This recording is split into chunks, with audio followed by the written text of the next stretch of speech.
What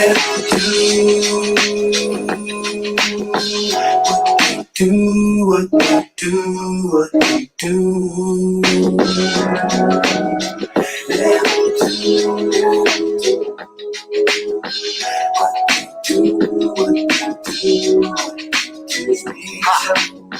You know this world, Kobe. Players take shots when you're not around. For 2 G's, broke niggas and shoot your chopper down. It's a circus, the game got a lot of clowns. They style worthless, man, that is not the sound. These politicians wanna see my casket in the ground. I'm bucket seat, wood grain, loading the Glock with rounds. A man shouldn't never need for a gun, but them can't pose a threat to me, newborn son. Stop me from seeing my daughter's prom, like the one. Secret society, trying to keep their eye. My mind rich, drip like I hit the lottery. I flip script, I can mix them properly. I've been this slick since a misfit product. Fit the description, no matter which prophecy. Problem with me, then you ain't shit, obviously. I don't be all in this matrix, follow me.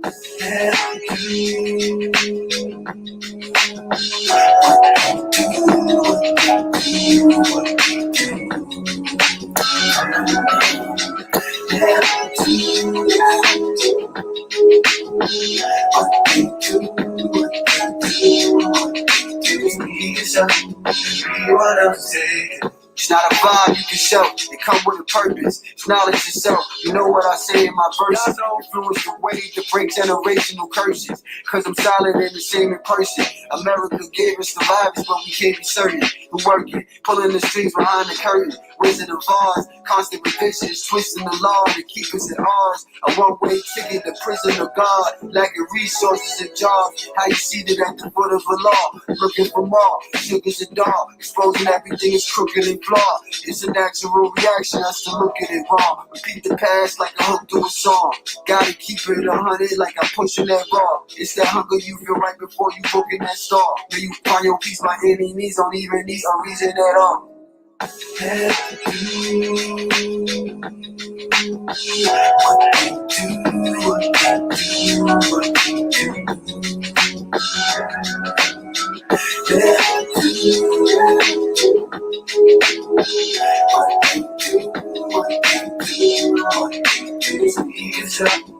Everyone else take it. Everyone else take it. Everyone else take it. Everyone else take it.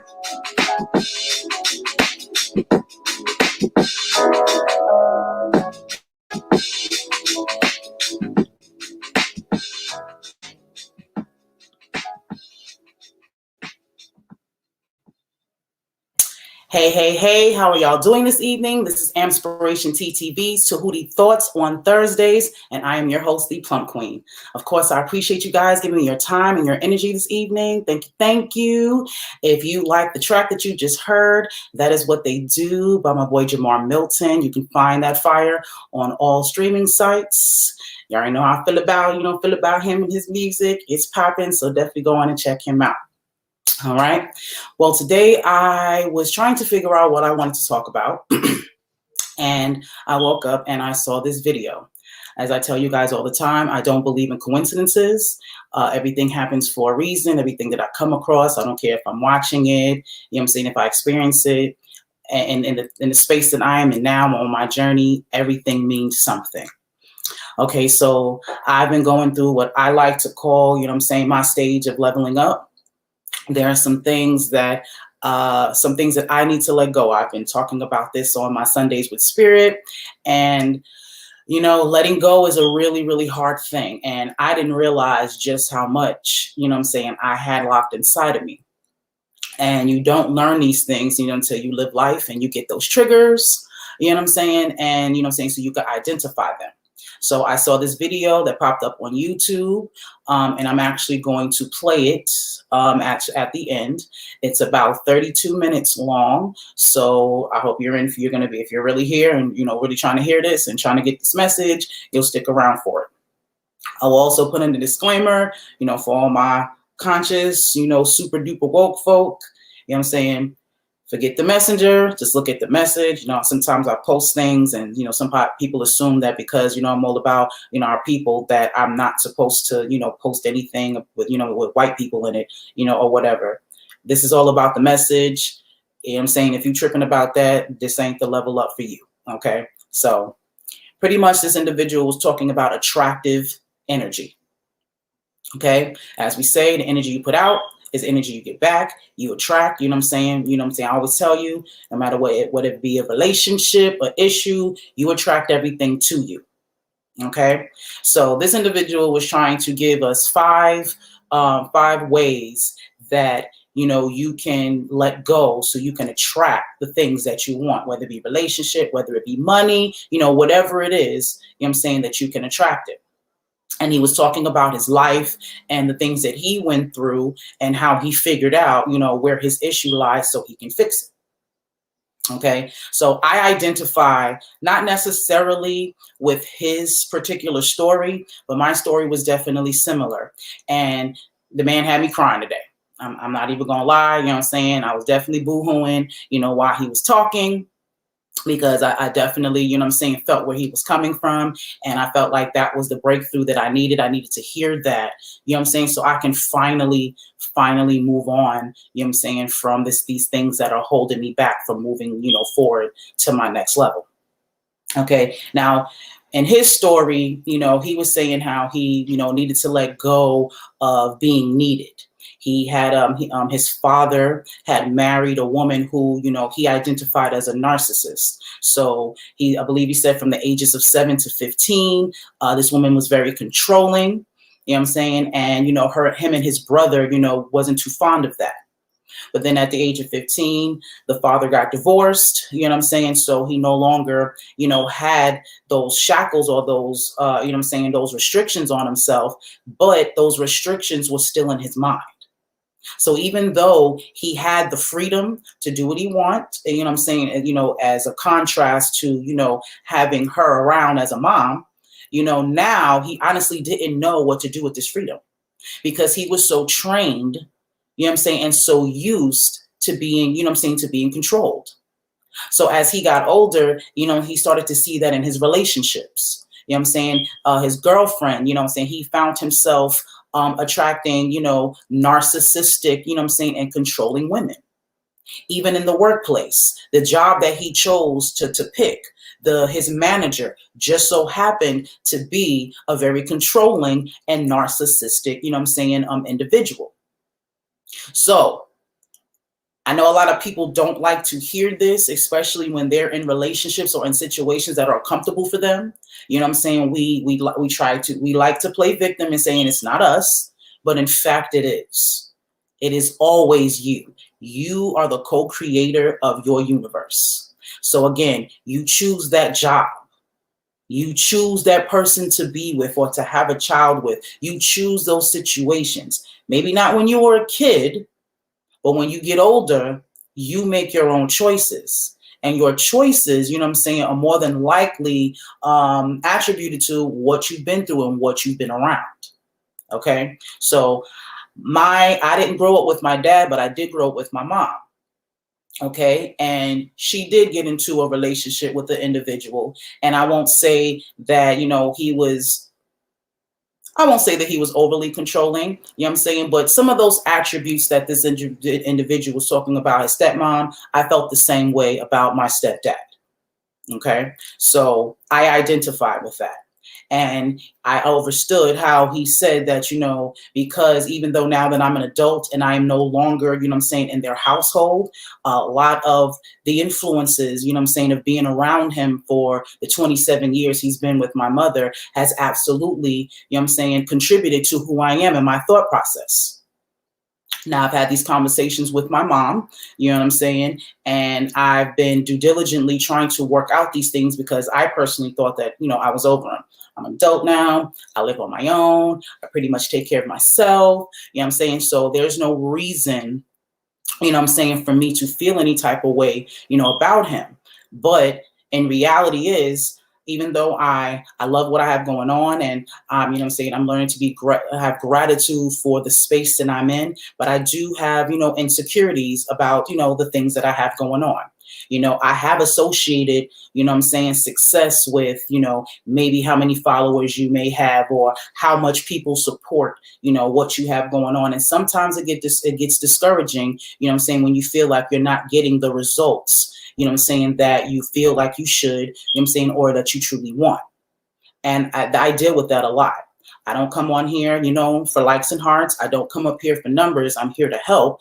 But for me or for anybody, you know, you look at the numbers as who you're helping. So if I had 100,000 people, you know what I'm saying, looking at what I got going on and, you know what I'm saying, supporting what I have going on, then I'm obviously touching 100,000 people. But if it's just a couple of people or 3 or 4 people, you know what I'm saying, maybe I'm not as, you know what I'm saying, as effective as you know what I'm saying, as I want to be. Maybe what I have to say isn't that important. These are the things that you know what I'm saying, that, you know, come to my mind, you know, when, you know what I'm saying, when I'm in that little space, you know what I mean? And like he said, that's all in my mind. And it's based off of my childhood traumas. You know what I'm saying? Growing up, before my mom got into her relationship, it was all about me. All about me. I was her only child. We lived in the projects, but we had a very eclectic living situation where, granted, we lived in the PJs, but we had a tax-free business. We were selling produce. So, you know, when people think about the project experience of, you know, having to eat government cheese or having to borrow sugar from your neighbor or, you know, eating syrup sandwiches and things of that nature, that wasn't my experience. We always had food. As a matter of fact, my grandfather not only fed the church, you know what I'm saying, he helped other people, you know what I'm saying, in the PJs eat as well. You know what I'm saying? So I never wanted for anything. I was the only child. You know, like I said, we lived in the projects. Everybody in the house, you know, had public assistance of some sort. Then we had a tax-free business. So relatively, you know what I'm saying, there was a lot of money rolling around my 5-bedroom apartment in the PJs. So again, I didn't want for anything at all. My mother put all of her love, all of her time, and all of her energy into me from the day that she found out that she was pregnant with me. And I felt that. You know what I'm saying? That's why the confidence that I do have, the securities that I do have, despite my insecurities, you know what I'm saying? That's where I get that from. Because she instilled that in me from day one, all the way up until I was 9 years old. And when I turned 9, that's when everything changed. So that was, you know, where my issues started, because I was receiving all of this love, all of this attention. You know what I'm saying? Don't get me wrong. My moms didn't spoil me. I don't want y'all to think that. I absolutely knew no meant no. You know what I'm saying? My mom was not above, you know what I'm saying, disciplining me. I wasn't the child that, you know, called themselves acting out, anything like that. I absolutely didn't do things like that. But being the only child, I definitely got majority of the things that I wanted. And again, I was the center of attention in my mother's world until she got a man. Then she started splitting time. And in her mind, you know what I'm saying, she felt like because she had me stable, she had me in a certain way, she raised me a certain way, that now she had to help others. As a matter of fact, me and my mom have the same issue.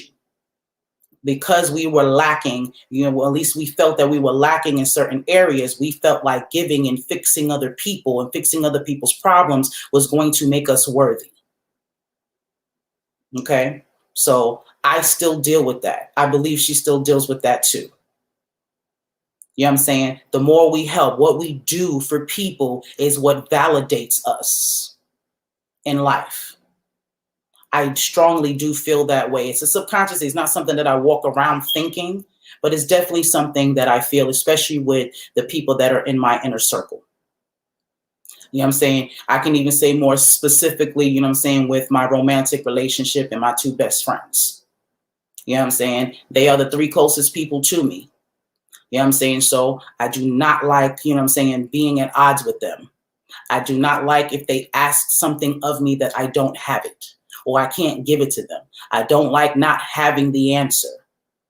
You know what I'm saying? Because I think a part of me has felt that those are the reasons why they want to be around me, why they're my friends, why he loves me, and so on and so forth.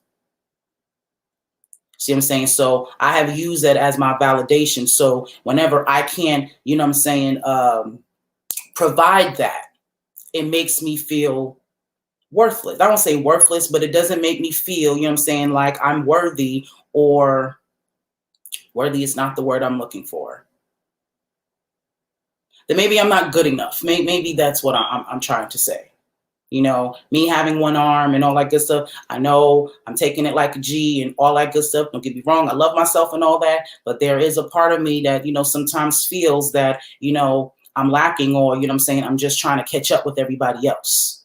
I do feel that way sometimes. You know what I'm saying? But it's those thoughts, you know what I'm saying, that is what's stagnating me, because what you think of is what you attract. So if I keep thinking that I'm not, you know what I'm saying, good enough because I don't have this, then I'm 1,000% right. I'm not. You know what I'm saying? Being afraid of being needy is another thing he talked about. You know what I'm saying? There's different forms of being needy. I had a conversation with my man once. I was in my feelings about something, and I told him that, you know, I don't want to be needy. This is that. I'm not a needy person. This is that and the third. And he outright said, "You are needy." And that shit pissed me off. Now, I didn't bark on him or do nothing crazy, you know what I'm saying, because that's not how, you know what I'm saying, how I do things. But I was very much offended by that. Very much offended. And he didn't mean anything by it. You know what I'm saying? He wasn't trying to say that as a bad thing. He was just trying to say it is what it is. You know, I'm his woman, so whatever it is that I need, you know, he feel like it's his job to provide that. It doesn't matter how much or how little.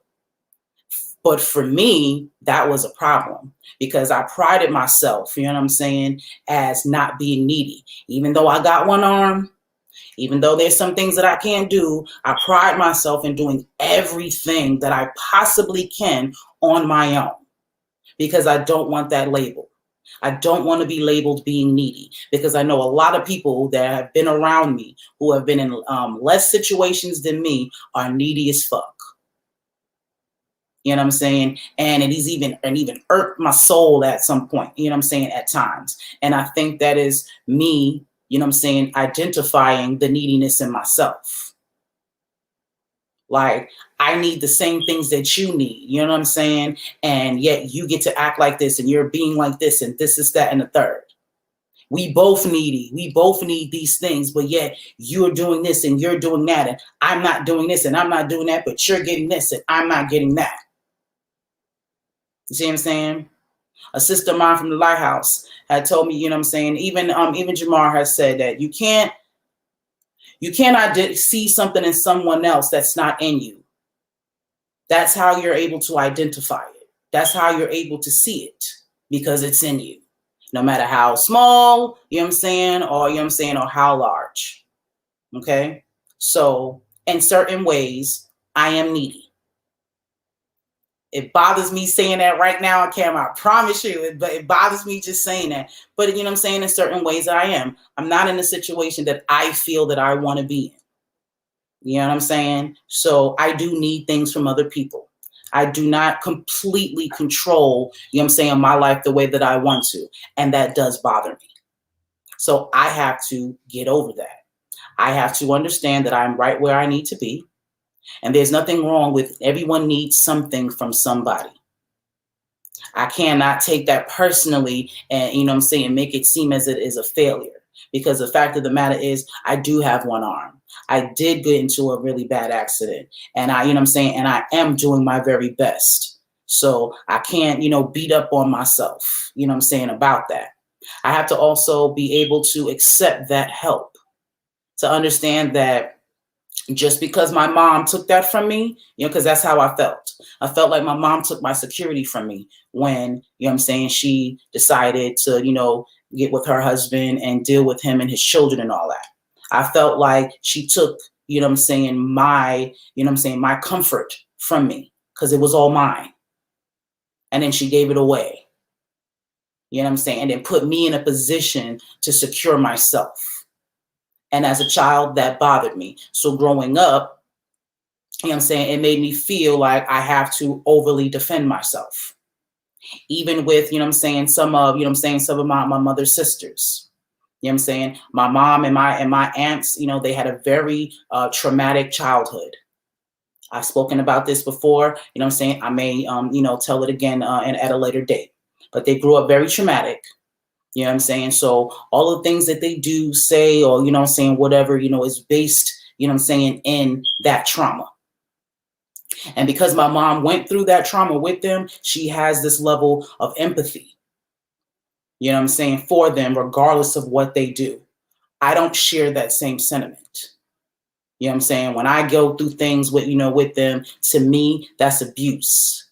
To me, that's toxicity. I wasn't looking at it from, her perspective as we were children going through this trauma that wasn't our fault, that we had nothing to do with and we didn't ask for.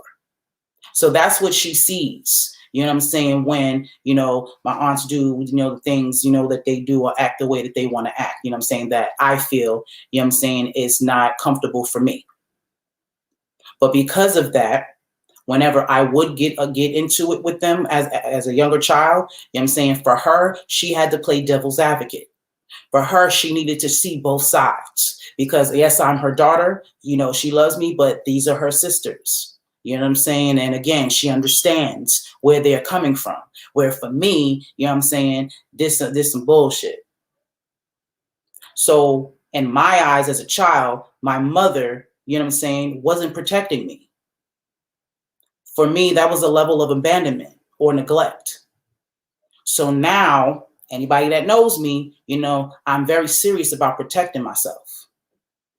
This is why sometimes I feel like I have to, debate on certain things, or I have to, express how I feel about certain things, because I felt as a child that I wasn't allowed to do that.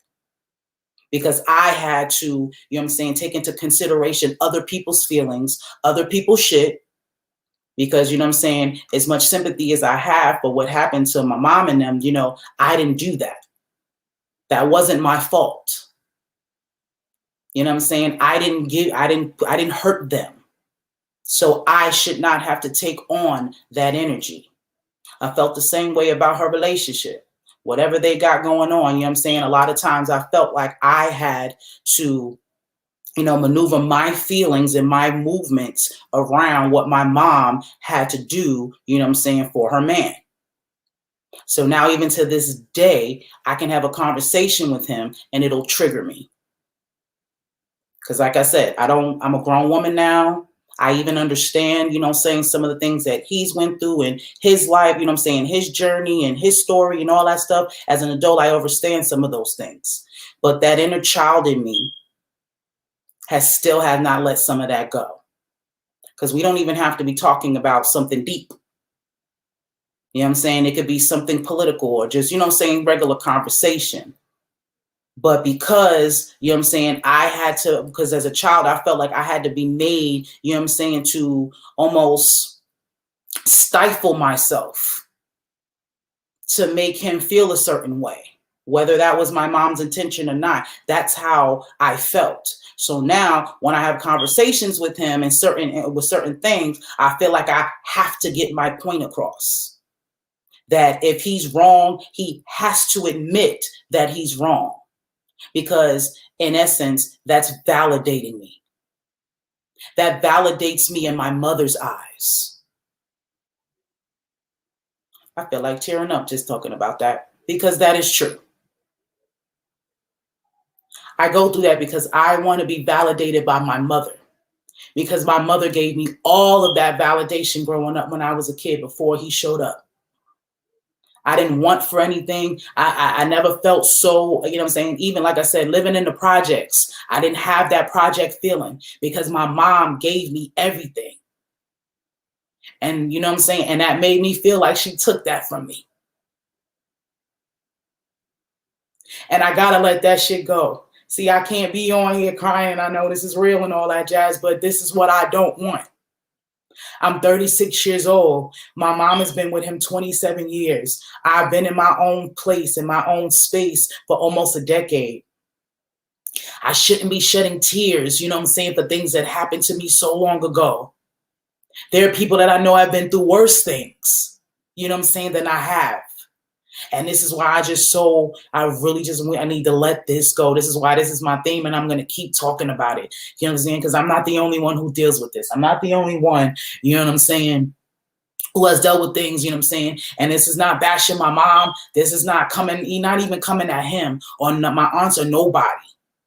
This is just letting you understand that those things happen, and this is what's molding these issues. And I have to get rid of them because my aunts, they're living their lives. They're doing their thing. My mom, she's living her life. She's doing her thing. Her man living his life, doing their thing. And these feelings, and this is what's stagnating me and my growth, not them. And I know I'm not the only one out here doing this. Don't matter how mild, how small on the spectrum. There are a lot of us out here on a daily doing this. And then we put this on our kids. So this is why I felt like this was so important, you know what I'm saying, to talk about. We really got to let go of that shit. You got to deal with it. You have to acknowledge it.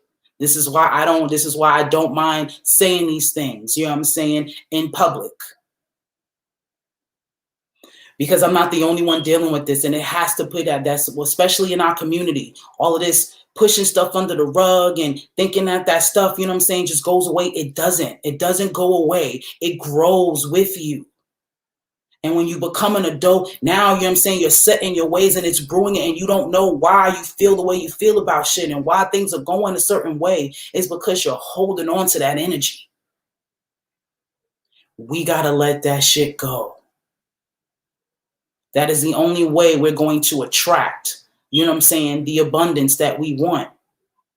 I cannot continue to think, you know what I'm saying, that I'm, you know what I'm saying, going to not have, or I'm going to lack if I'm not cool with this person, if me and my mom are not, you know, on one accord, or me and her man are not on one accord, or if me and my friends are not on one accord, that somehow I'm not going to be successful. Somehow, you know what I'm saying, this need I have for them is going to stop me. I have to get over that, because that is not true. I am the co-creator of my life. This is probably the reason why the universe is putting me in a position to have to do everything by myself, not to punish me, you know what I'm saying, not to, you know what I'm saying, to just make my life harder, because I need to understand that I got to let shit go, regardless of who's around. I cannot be afraid of being alone and being by myself. I was born by myself. I cannot, you know what I'm saying, be upset about being in my own company, no matter how long that is. If I'm truly a spiritual being, if I'm truly tapped in and connected, I'm connected to all the people who love me and, you know what I'm saying, who truly fuck with me like that. You know what I'm saying? I can't say that I believe that and then, you know what I'm saying, feel lonely. That's a contradiction. So if I'm truly tapped in, if I'm truly in tune, then my peoples are always with me. Always. My ancestors are always with me. I can talk to my peoples anytime. And talking to folks in spirit, you know what I'm saying, and energetically is not, you know what I'm saying, a downgrade from them being around you. I have to understand that. We have to understand that. You're never, you know what I'm saying, you're never truly alone in your solitude. Something that David Banner has said, you know what I'm saying, there was a time when he, you know what I'm saying, felt like he couldn't be by himself either. And now he cherishes, you know what I'm saying, the fact that he can be in his own company. I've attempted to do this. I'm not going to say that I haven't, you know, especially when I'm in my feelings, I have no issue with, you know, stepping out, taking myself on a date, especially when my king, you know what I'm saying, is off working and doing what he do, you know what I mean? And sometimes I feel like, you know, when I'm feeling needy, you know what I'm saying? So I go out there and I fulfill that need on my own, whether it be, you know, I said, taking myself out on a date, buying me something, you know, whatever it is, you know what I'm saying? I do my due diligence, you know what I'm saying, to try to feel, you know, to fill that up with myself and not depend on other people for that. So I definitely made my strides, you know, on that. But I got to take that to the next level. You know what I'm saying? That my abundance is waiting for me. It's right there. And, you know what I'm saying, if I don't trust it, if I don't see it, it's going to continue to elude me. And that goes for everybody. Okay, so that is basically my story as far as how that relates to that video. Now, what I want you guys to do is to actually watch the video. Okay, like I said, it's about 32 minutes long. So this will be the closing out of this. I want you to listen to what he has to say in full. Okay. And again, if you really on this journey of letting go, it's going to be a tearjerker for you, because it definitely, you know what I'm saying, definitely got me. And I'm just going to continue to, you know what I'm saying, to get on this journey of letting this stuff go, so I can, you know what I'm saying, stop holding myself back. Okay, so we are going to share the screen.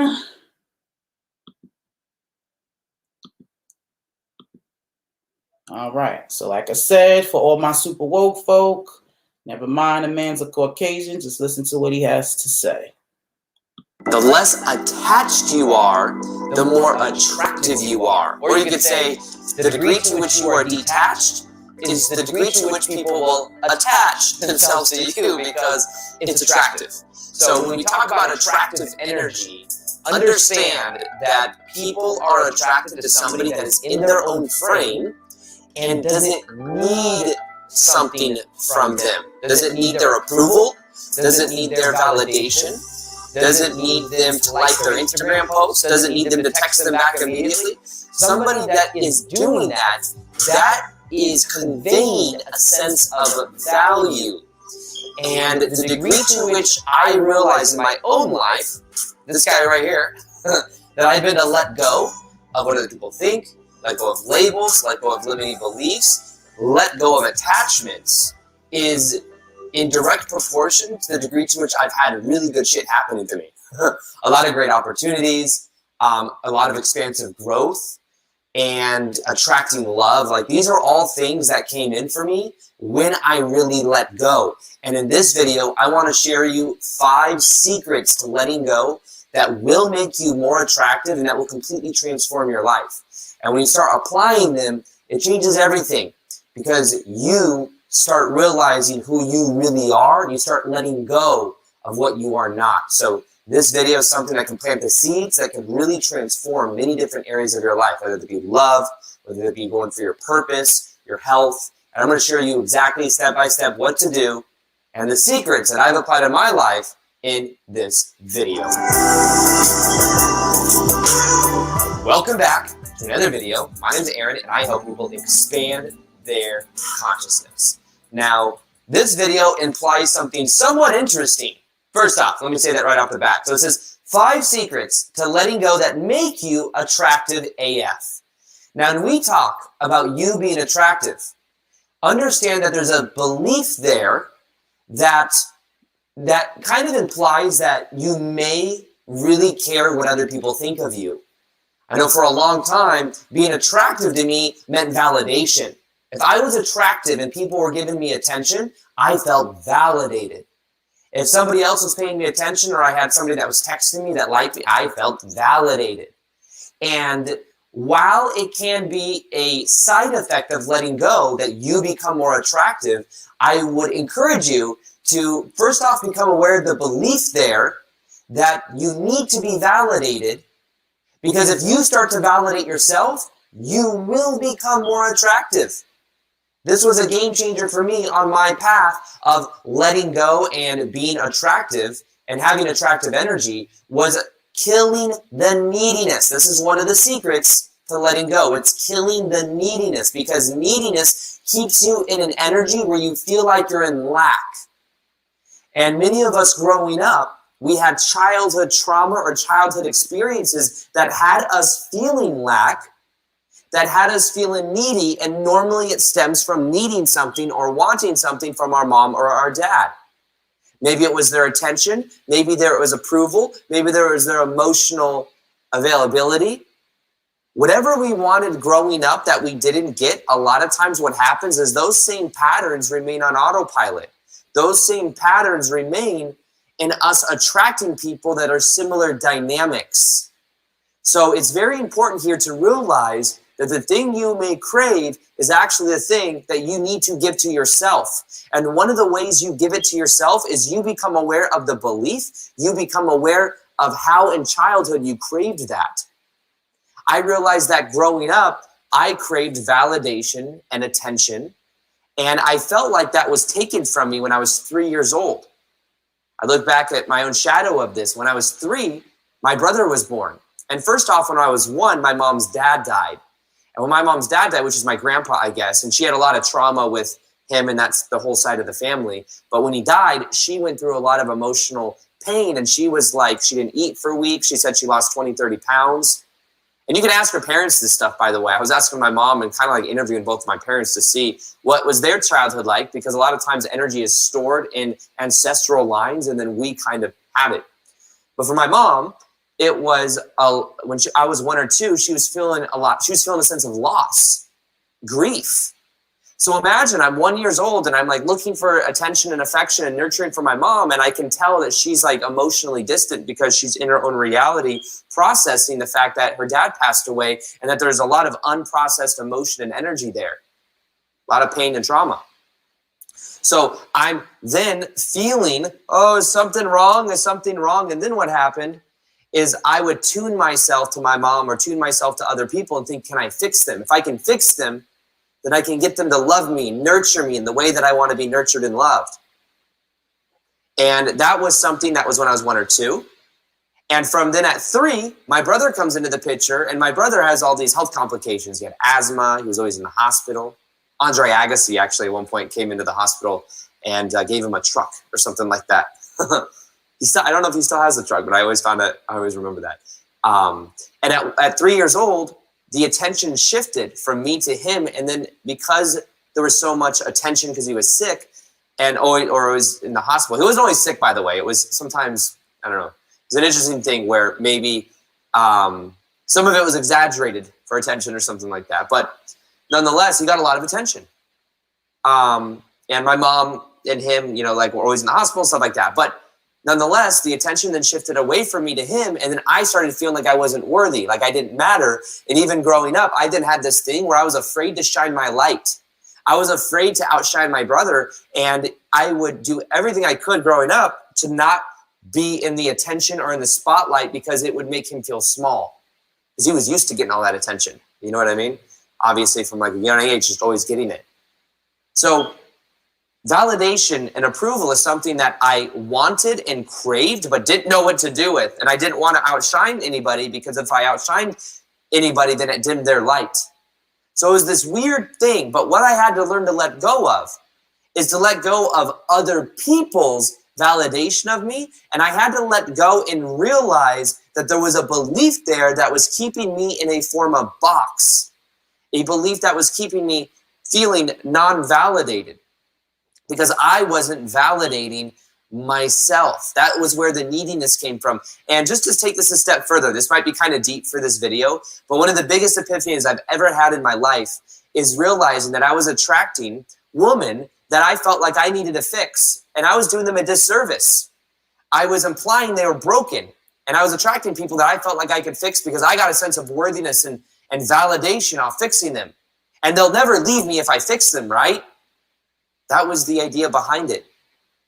And I also realized that because I wasn't used to the emotional availability growing up, I thought I was attracting women that were emotionally unavailable, to find out that I am actually and was actually emotionally unavailable. I've had to work through many blocks with this. And I think a lot of times people that have maybe more of a needy energy, they think they want someone to be emotionally secure and emotionally present with them. But if they had that, they'd probably feel bored. They wouldn't be used to it. The nervous system would literally kind of freak out because it's not used to it. So a lot of this, and a lot of the key to this, is opening up the heart and becoming vulnerable. Needy people as well normally are passive aggressive. I was passive aggressive. I would not make I was so afraid of rejection. We'll talk about that in a minute, but I was so afraid of rejection that when it came to my energy, that I would, in a way, maybe not express my actual intentions with somebody that I was intending to date or take out. And once I started to be vulnerable, and part of being vulnerable means just sharing what you're thinking and feeling. Telling someone that you find them attractive, you want to take them out. Not saying, oh, I just want to be friends with you, or pretending to just be friends.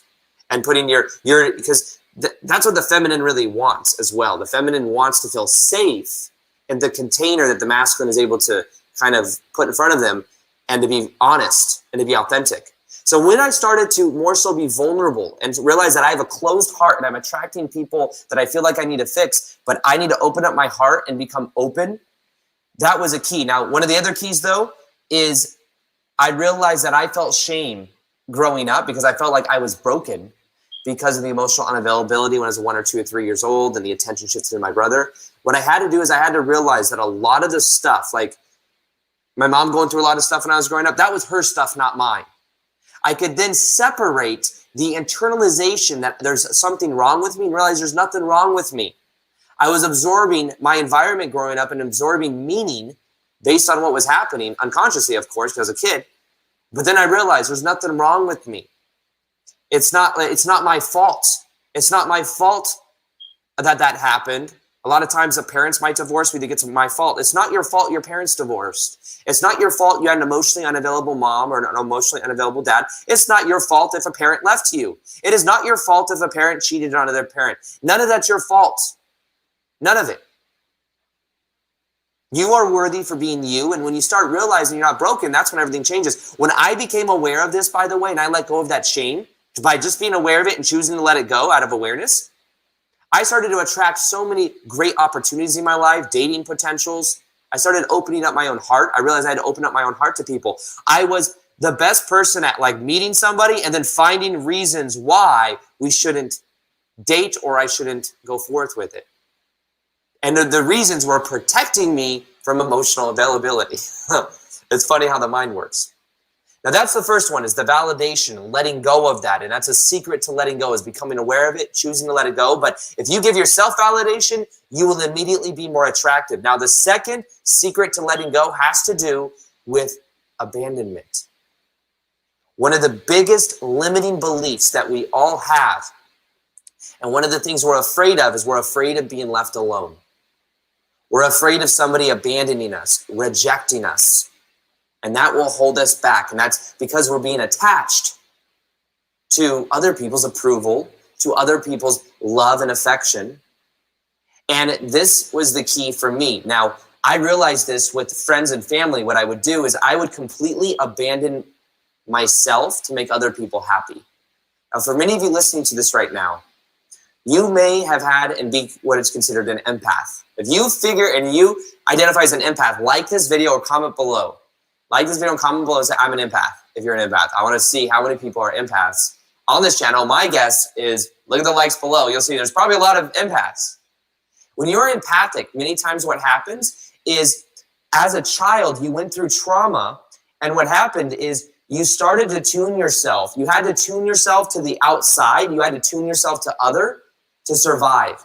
So it was like, how is my mom feeling? How is my dad feeling? How are my siblings feeling? I have to take care of everyone, and it's my responsibility to manage everybody else. And if I don't, then I'm not going to get my needs met. And your needs may be to have presence, to have people there. And if they're going to abandon you, then you feel like there's something wrong with you. And it's not desirable. So I can control everything else. And then it's such a burden. But here's the thing that I realized in my own life. Growing up, I'm the oldest. There was a lot of family trauma and a lot of things going on. I have had to tune myself. I had the crazy narcissistic ex-stepmom in my life from 7 to 15 years old.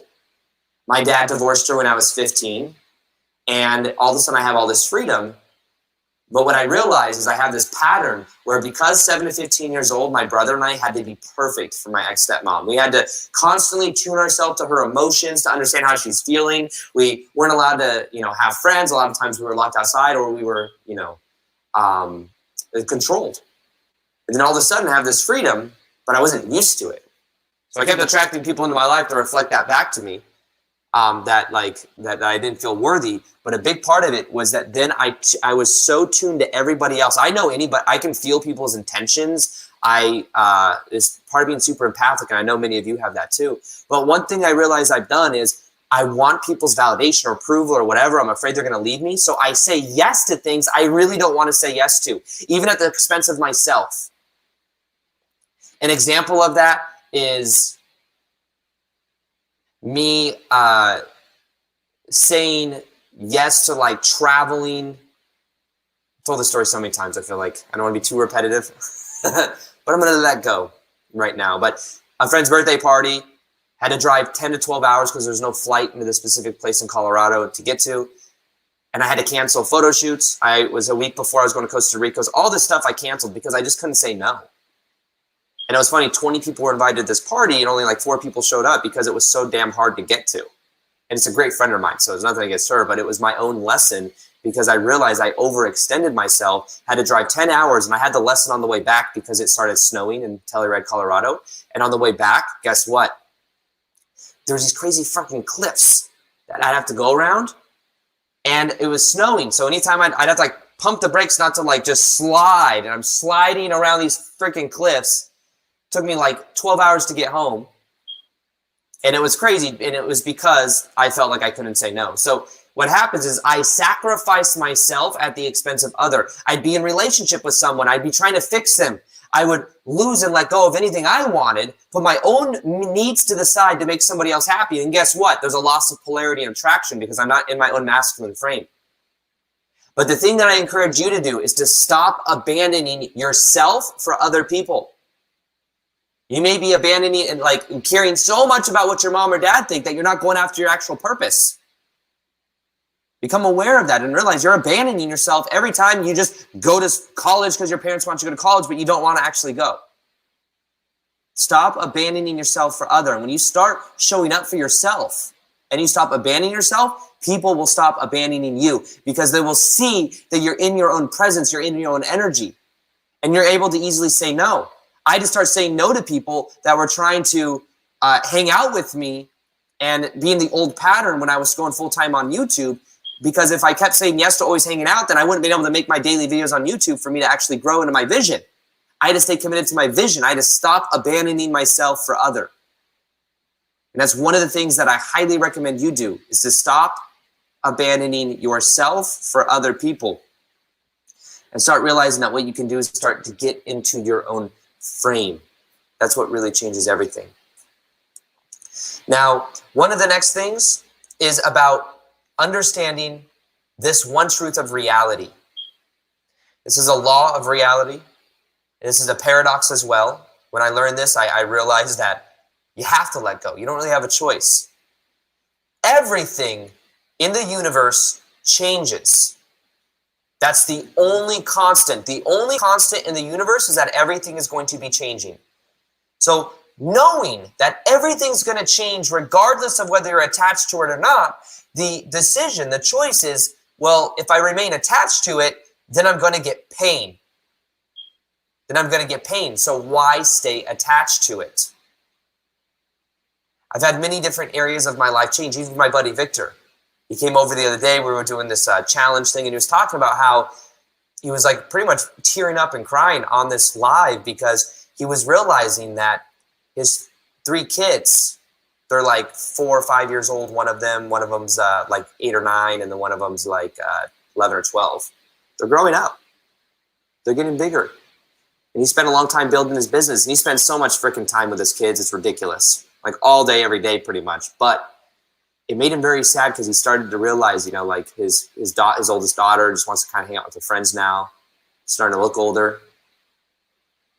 He got his middle son, Lucas, who's like reading and going to school. They're going to this school here called Waldorf. It's like a really nice, cool, interesting school. They're gone a lot now. He's got a lot more private time with him and his wife, but at the same time, he misses them, even though they're just going to school for 8 hours a day. But if he remains attached to his image of his kids being 5, 3, 9, 10, like younger than they are, it's actually causing problems in his relationship because then his kids want to be growing up, and he doesn't want to see them that way because he wants to see them as the little kids that they once were. But he realizes he has to let go. There's a constant process of letting go and accepting the new. And he's letting go of an old version of them, and he's allowed himself to kind of like die and be reborn many times. And I don't have kids yet, but I imagine that that's somewhat I imagine I'll probably go through the same process where there's a nostalgia. I even go through that now in my own ways with nostalgia. I feel nostalgic towards like past versions of me. I remember when I was first moving into Sedona like a year or two ago. Now I'm in Austin, Texas. There was a vibe. I remember when I was first going on YouTube, going daily, how exciting I felt to go daily, how excited I felt to quit my 9-to-5 job. It was so nostalgic. I moved in with friends and I had roommates and I didn't really work out, but like there was this newness and this freshness, and I bought all my time back. I could do what I want when I wanted to. A manager didn't tell me what to do. There was this new, fresh energy. Sometimes it's very nostalgic, but accepting that everything changes is key. And being present to the moment and knowing that this moment, the funny thing is that this moment here right now will one day be nostalgic. Isn't that crazy? Everything is changing in our reality. And when we remain attached to anything, we create resistance. But having the awareness that everything changes is realizing and appreciating the moment and knowing that we're never going to get the same moment again this way, but this will one day be nostalgic for us. We've been taking these, I have these like old school panoramic, like these old school photos of the Polaroid cameras, and I've been taking them recently. My girlfriend likes taking these photos, and even just looking at them now, I can tell that in 5 years from now, those are gonna be so nostalgic. So this is something that is a truth of reality that we can begin to do. And once we do that, it changes everything. Now the fourth thing, and the fourth secret to letting go, is about understanding these attachments we have to certain energy dynamics and to certain energy patterns. So for me, I attracted, after my ex-stepmom left my life when I was 15 years old, my brother, my dad, and I moved into my grandparents' house. And when we lived there, we were in this small 1,000-square-foot house with like 5 of us, dogs and cats and shit. It was crazy. But we had freedom. It was amazing. And I remember in that freedom, that feeling of like, I can do anything. I can watch TV. I can eat food, like as much food as I want. My grandma always had Twinkies on the fridge. I know they're not healthy or anything, but would eat those. It's like a whole new world. It's like from Aladdin. It's like a whole new world. It's really how it was. But there was a part of me that was addicted to somebody trying to control me subconsciously. My ex-stepmom left at 15. I then got a girlfriend. One of my first long-term girlfriends is 4 or 5 years. Total controlling, jealous, very critical. That felt safe and comfortable to me. Very interesting. I broke up with her when I was 21 years old. Then I got transferred in a shoe department to a better shoe department at Nordstrom's. And that manager was like a clone of my ex-stepmom, controlling, manipulative, protected by upper management. So we couldn't get her fired even though she would say and do crazy shit. But guess what? I was used to that. Now, here's the thing that changed my outer reality, and that really shows that reality is just a reflection. I had my spiritual awakening in 2012. I started to observe my thoughts, and I realized that my ex-mom, the pain from my ex-stepmom, the pressure, led to my spiritual awakening. And I started to, in a way, forgive my ex-stepmom because I realized that everyone is always doing the best they can from the level of consciousness that they're at. Even people that steal from you, they have a belief that they're not abundant, that they need to take from someone else to be abundant. Maybe they learned it from their parents. Doesn't make it right, but it helps us understand it a little bit more. And when you understand, you can forgive. My ex-stepmom has a dad who's narcissistic and abusive. She told me stories about how he had beat her and her sister one time she was in the tub. I forget, but I remember these stories and I'm like, damn. Then I thought back to it. I'm like, maybe that's why she is the way she is, why she's narcissistic and manipulative and because of her own childhood. Doesn't make it right, but it helps me forgive. And when I forgave is when everything changed. Now, everything in our reality is meaning. And I used to give it the meaning that I was the victim. She did this to me. It was horrible. And therefore, I created myself over and over again to be the victim. That's not attractive energy. That's not expansive energy. My life changed when I forgave my ex-stepmom. That's what I had to learn to do. Once I forgave my ex-stepmom, that manager, Julie, she got fired. Literally within weeks for something stupid. And there were other things that she could have got fired for that she didn't get fired for because she was protected by upper management. But then something stupid she gets fired for like some type of email she sent to somebody that was pregnant or something like that. But there was stuff before that that was way more in the face, but she was protected.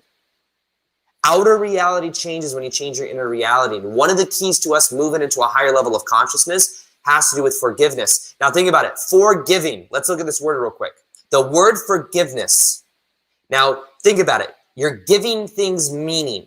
You're giving things meaning. Now, maybe when you were a kid, your parents treated you a certain way and you gave that a meaning. I'm not worthy. I'm broken. My dad or mom is bad or evil, or they don't really care about me. That's the meaning we gave.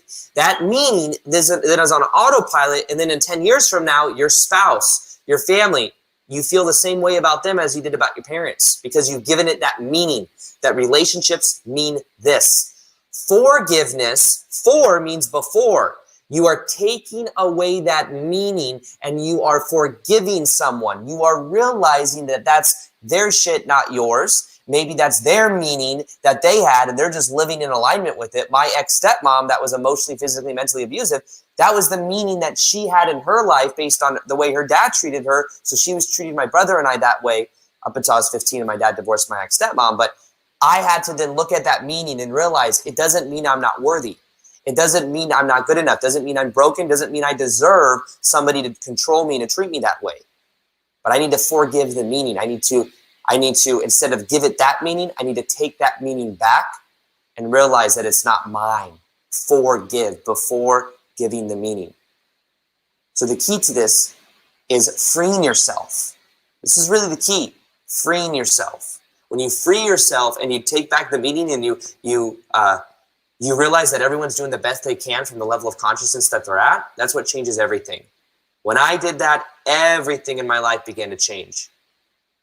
Within weeks, that manager got fired. I started feeling completely different. I had to forgive within my own energy field for then that pattern to leave my life.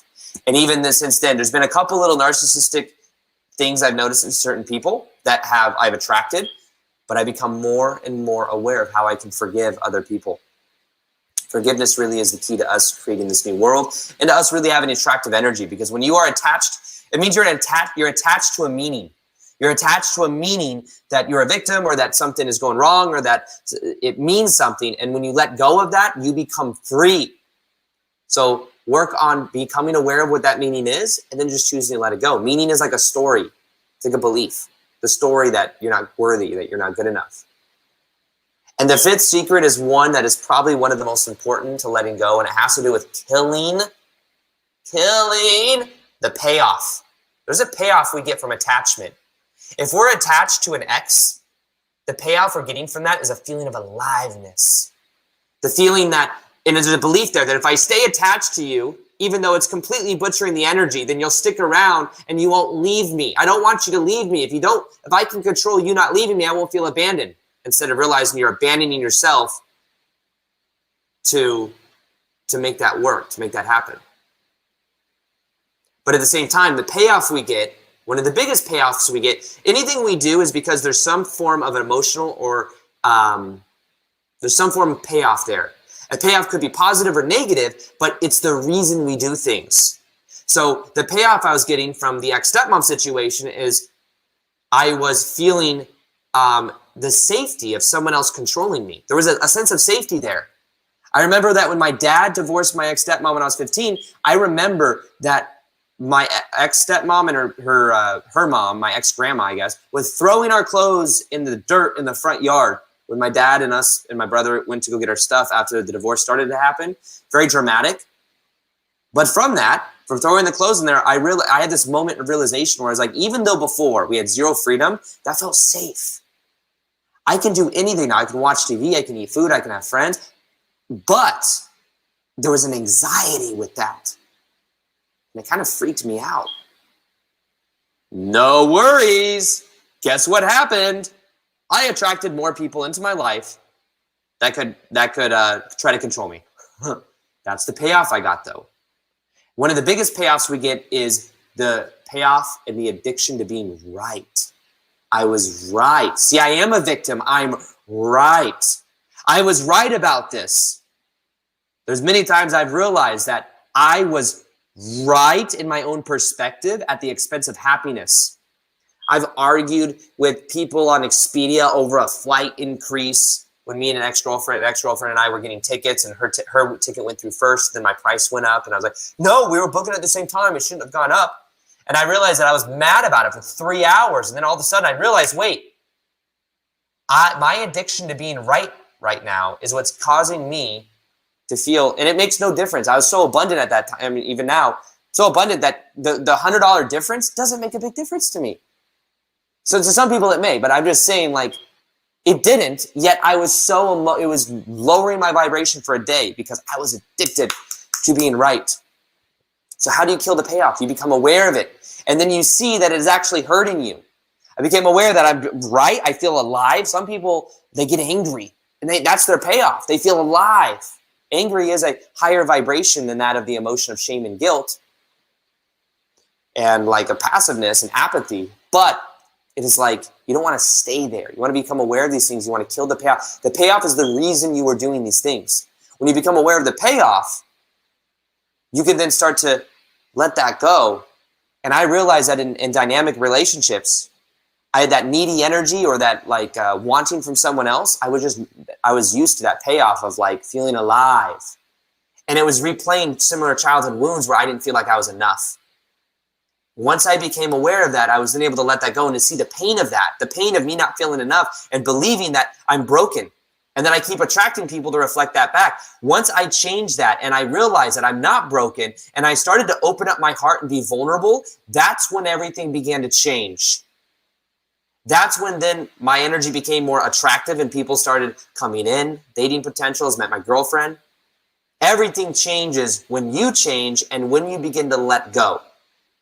And when you also, this is one of the most powerful ones, is that this is actually written as number 1, but I forgot to say it because I got into the whole validation thing. The values you have. Values are like clusters of beliefs. Who are you? What do you value? If you value integrity and being consistent to your word, you'll show up on time. If you value other people's approval, then you will do whatever you can to get other people's approval. But if you value authenticity and vulnerability, that changes everything. When I started to value, I started to realize that who I am as a person is I am vulnerable and authentic over the value of getting other people's validation. That's when my life began to change. We have a ranking in our mind of these values of who we are and who we aren't. When I started realizing I don't care what people think, I don't need other people, I'm not attached to other people's perspectives.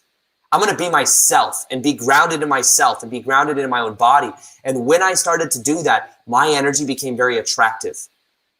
And one thing you could do as well is there's something called the frame technique. I will post that video below. It's one of the most powerful techniques I've ever learned for coming more into my own frame so that I could let go of my attachment to other things and to other people. And when I did this, my energy became so much more magnetic. Because a lot of times we're tuning to everybody else because we're not actually in our bodies. The frame technique is very simple. My shadow work integration coach taught it to me and it completely transformed my life. And you'll see it below. Listen to this video, do this meditation, and watch how I get messages every day in my DM on Instagram. People saying that meditation. All right. Okay, so appreciate everybody that stuck around to watch that. As you can see, that was very touching to me. I hope you got something out of that. I'm not sure who that individual is, but the video is up long enough if you would like to go to his channel. But for me, anything that pops up, honestly, on YouTube or anywhere that's inspirational, you know what I'm saying? Those are my spirit guides telling me, you know what I'm saying, this is what I need to attune to. So that was very, very, very effective for me. I hope that was effective for you. I know a lot of us go through that. A lot of us, you know what I'm saying, feel the way that he did. And a lot of us need to take on these steps so we can get better. Okay, so I'm going to let y'all go. Y'all been out, you know what I'm saying, y'all been on here a while watching this. I appreciate you being here and giving me your time and your energy. And to be quite honest, giving yourself your time and your energy, you know what I'm saying, to help yourself, you know what I'm saying, let go. Because that's what we're doing over here. So I love y'all. Appreciate y'all's time and energy. As you can see at the bottom, if you guys would like to support AMPspirationTTV and AMPspired Media, just make sure you hit up our Cash App or our PayPal. Donations of $27 or more, you receive a brand t-shirt. Okay. Also, if you want access to everything that we have going on in AMPspired Media, we have digital business card links in our YouTube channel as well as our AMPspired Media IG. Okay, so go to YouTube. If you're watching on YouTube right now, if you go to I believe that is the title bar at the top. You go into the bottom right-hand corner. You should be able to click on my digital business card. Okay. Follow us on IG, AMPspirationTTV, AMPspired Media LLC, to have everything, so you can get to everything that we got going on the show. And if you like to see what I have going on personally, just out here living my life and doing this amputee thing, you can go to 9Plump9 Queen 9 on IG. We're also on TikTok. I have 2 of them. I have multiples of everything. That's just kind of how I be doing things. So if you go to our TikTok, our And Spirituality TikTok, you're going to see a lot of my Sundays with Spirit content on there. And when you go to AMPspired Media LLC, I'm going to be picking up on things on the show, and honestly, just me moving around and living this amputee life. So, you know, check us out on TikTok. You know what I'm saying? Follow us, share, all that gushy stuff. All right. If you are into traveling, I'm a travel agent. If you would like to book your travel, you can go to my website. If you are already familiar on how to do that, you can just go to the website, self-explanatory, and book, you know what I'm saying, your next vacation for the low. But if you would like to get more out of the travel industry and actually become a business, you know what I'm saying, and make some bread while you're traveling, give me a call at 478-318-6933. Please text first so I know that you are talking, or you know what I'm saying, you are inquiring about travel, because this is a new number, and as I be getting a lot of spam and all these things of that nature, so I want to make sure that I am answering the right people. Okay, and also Tiffy's Corner. I don't know what just happened. I'm not sure to do that. There we go. Right. So I am a brand ambassador for the best body care line on the planet called Tiffy's Corner. If you go to the website, Tiffy's Corner and EmpathicCarryCenter.com, use my name Plum Queen at checkout, and you get 10% off every purchase. All of her items and her products are organic. Most of them come out of her garden, which is a popping. Okay, you're going to be guaranteed going to get the all natural goodness. Okay, she is also, Tiffany is also my naturopathic doctor. I was talking a little bit about some of the things she had advised of me in my situation yesterday on What the Gut Wednesdays. So absolutely check her out. She's also on IG at Tiffy's Corner. So hit her up if you are looking for someone to help you in a holistic and naturopathic light. You know what I'm saying? Again, I don't want to tell y'all not to, you know, consult your doctors and all that, but, you know, as they say, you should get a second opinion. So she is very dope. Like I said, her credentials pass herself. She is a mother of 7. Her and her husband, you know what I'm saying, have even birthed a few of their children on their own. They're running several businesses while raising 7 kids, you know what I'm saying, and keeping everything organic. All right. I love them. They are awesome. So definitely check out their website and consult her if you are in need of some naturopathic or holistic, you know what I'm saying, needs. Okay. So I believe that is all. I love, love, love y'all. Enjoy the rest of your Thursday night. And we will see you back on Sunday for Sundays with Spirit. So since I've been doing the letting go thing, we'll see, you know, what the cards say about that, on Sunday. So I love y'all. Enjoy your night. And let's practice this letting go so we can get this popping attractive energy. All right. Love y'all. Be inspired. Peace.